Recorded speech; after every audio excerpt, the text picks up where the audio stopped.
শুভ সকাল আমার প্রিয় বন্ধুরা। আজ কিন্তু রবিবার, আর আজকে কিন্তু রবিবার ব্লগটা শেয়ার করছি। তো কদিন ধরে যে কোনো ব্লগই তোমাদের সেরকমভাবে গুছিয়ে দিতে পারছি না, কারণ তোমরা তো জানো আমার ঘরের অবস্থা খুব একটা ভালো না, চারিদিকে ধুলোবালি। তো শনি রবিবার দিনকা কাজটা হয়নি, শনিবার মানে কালকেও কোনো কাজ হয়নি, আজকেও কাজ হয়নি। ওদের কিছুটা কাজ বাকি ছিল। তো ওরা তোমার যেখানে বসে কাটাকুটিগুলি করছে, মানে এই দরজা জানলা যেগুলি তোমার ওরা কেটে কুটে এনে লাগাচ্ছে, সেখানে কাজ করছে। তো সেই কারণে বললো যে দুদিন কাজ করব না।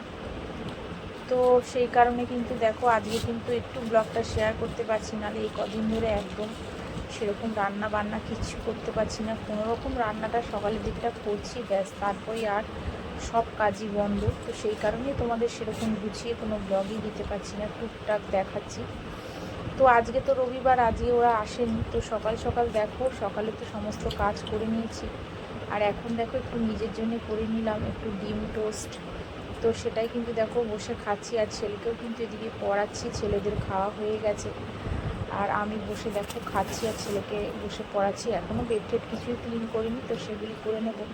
তো আজ তো রবিবার, আন্টি আসবে না, তো আমাকে তো পড়াতেই হবে। আর ছেলের তো পরীক্ষা, তোমাদের তো বললাম সেপ্টেম্বরের 2 তারিখ থেকে ওর হাফ ইয়ারলি পরীক্ষা শুরু। তো পড়ার চাপটাও প্রচুর।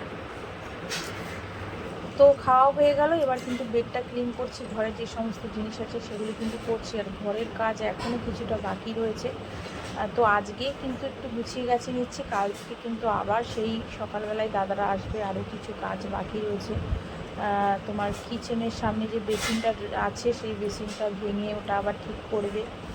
তারপরে আরও তোমার যে ক্যাবিনেটগুলি হয়েছিল সেগুলি তোমার হ্যান্ডেল লাগানো বাকি রয়েছে। তারপর আমার ঘরের আলমারির দরজাটাও পুরোপুরি ঠিক হয়নি, মানে শাশুড়িরও আলমারির যে তোমার দরজাটা তৈরি করছে সেটাও কিন্তু এখনও ভালো করে তৈরি হয়নি, সেগুলিও তোমার করবে। তো ঘরে কাজ করলে না একটা কি অসুবিধা বলো তো, ঘরে থাকাকালীন মানুষ থাকলে পরে সত্যি বলতে কি ভীষণ অসুবিধা, চারিদিকে ধুলোবালি। তারপরে তোমার না করলেও তো না, জিনিসগুলি কিন্তু তোমার নষ্ট হয়ে যাচ্ছিলো। তো ঠিক না করলেও হতো না। তো সেই কারণে কিন্তু তোমার ঠিক তো করতেই হবে। আর কোথাও যে গিয়ে থাকবো, তোমাদের তো এর আগেও জানালাম ছেলেটার পরীক্ষা, তো সেই কারণে এদিক ওদিক কোথাও যেতেও পারছি না। আর ঘরে থেকে কিন্তু প্রচুর অসুবিধা হচ্ছে, অসুবিধার মধ্যেও যেরকম পাচ্ছি তোমাদের সঙ্গে ব্লগ শেয়ার করছি। তো প্লিজ তোমরা কিন্তু এইভাবেই দেখে নিও। আর ঘরের কাজ কিন্তু দেখো কমপ্লিট হয়ে গেছে। শাশুড়ি ঘরটা দেখাচ্ছি, শাশুড়ি ঘর দেখো এখনও তোমার অগোছালোই আছি, কারণ শাশুড়ি এখনও নিজের ঘর পরিষ্কার করেনি, উনি একটু বেলার দিকে ঘরটা পরিষ্কার করে। তো যাই হোক, আমার ঘর কিন্তু দেখে নিলে পুরো পরিষ্কার করে নিয়েছি, আর আজকের দিনটাই করেছি। আবার কিন্তু কাল থেকে কিন্তু আবার দাদারা আসবে, সকাল থেকে কাজ টাজ করবে, এখনও 2-3 দিন এরকম কাজ হবে।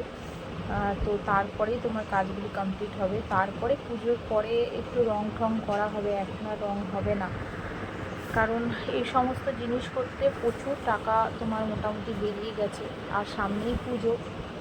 তো সেই কারণে আর এখন আর ঘরে রঙটা করতে পারবো না। রঙটা যদি করে নিতাম আগে ভালো হতো, কিন্তু সব দিকেই তো দেখতে হবে, তাই না বলো?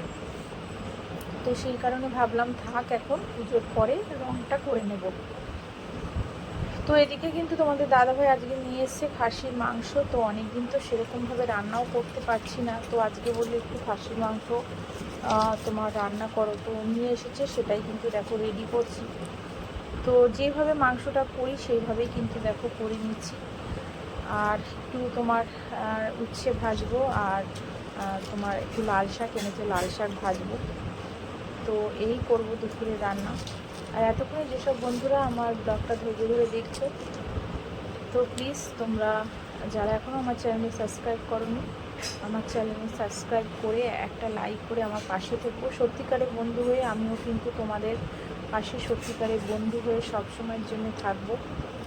তো কিছু কিছু বন্ধুরা আছে যারা সাবস্ক্রাইব করে আবার চলে যায়, তাদেরকে তো আমি ধরছি না। যারা ভালো সব সময়ের জন্য পাশে থাকতে চায় তারাই এসো আমার চ্যানেলে, আমার ভিডিওটা ভালো করে দেখে লাইক সাবস্ক্রাইব করো। সত্যিকারের বন্ধু হয়ে আমিও ঠিক সময় মতন তোমাদের পরিবারে চলে যাব।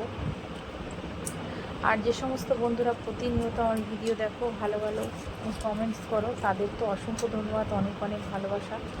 তোমাদের একটু একটু করে আমার পাশে থাকার জন্যই কিন্তু, আমাকে সাহায্য করার জন্যই আমি একটু একটুভাবে এগিয়ে যাচ্ছি। তো যাই হোক, আমিও তোমাদের পাশে সবসময়ের জন্য থাকতে চাই। তো এদিকে দেখো মাংসটা কিন্তু একটু কষিয়ে নিচ্ছি, আর খাসির মাংস যত বেশি একটু কষাবো ততই কিন্তু টেস্ট বেশি হয়। তো অনেকটা সময় ধরে কিন্তু দেখো কষানো হয়ে গেছে, এখন একটু তেল ছেড়ে গেছে। এবার দিয়ে দিলাম আলুটা, কারণ আলুটা আগে দিলে জানো তো একদম নরম হয়ে যায়, আর নরম আলু কিন্তু মাংসে একদমই খেতে ভালো লাগে না। তো এখন কিন্তু প্রেশারে দিয়ে দেবো। তো একদম লাল লাল মাটনের ঝোল করেছিলাম। তো রান্নাটা এরকমই দেখাতে পেরেছি, এর বেশি আর দেখাতে পারিনি। আর মাঝে মাঝেই তোমার সকাল থেকেই হচ্ছে বৃষ্টি, একটু করে বৃষ্টি হচ্ছে, আবার কমে যাচ্ছে। চারিদিকে জামা কাপড়, সত্যি ঘরের অবস্থা তো এমনিতেই খারাপ, তার উপর আবার চারিদিকে জামা কাপড়ও তোমার দড়িতে, ঘরের মধ্যেই দড়ি লাগাতে জামা কাপড়গুলি লাগাতে হচ্ছে, কারণ কিচ্ছু করার নেই। বৃষ্টি মানে এ কদিন বেশ ভালোই হচ্ছে, ঝিরঝির করে বৃষ্টি পড়ছে, কিচ্ছু শুকাতে পারছি না। তো ঘরের মধ্যেই সব মেলে দিয়েছি, এইভাবেই শুকাচ্ছি। তো দেখো একটু নুন কম হয়েছিল, আবার একটু নুন টুন দিয়ে তারপরে কিন্তু প্রেশারে বসিয়ে দিলাম। তো মোটামুটি দুপুরে কিন্তু এই খাওয়া দাওয়া হয়েছিল। আর এদিকে দেখো রান্নাবান্না কমপ্লিট, ছেলে বসে কিন্তু একটু ড্রয়িং করছে। 3টের মতন বাজে, মানে ওই 3:45 মতন বাজে। আর ঘরের অবস্থা তো বললামই, দেখো সব দড়ি টানিয়ে দিয়েছি, আর বাইরে কিন্তু ঝিরঝির করে বৃষ্টি পড়েই যাচ্ছে। তো চলো আজকে কিন্তু এইটুখানি, আবার আসছি আগামীকাল আর একটি নতুন ব্লগ নিয়ে। আজকের মতন সবাইকে টাটা।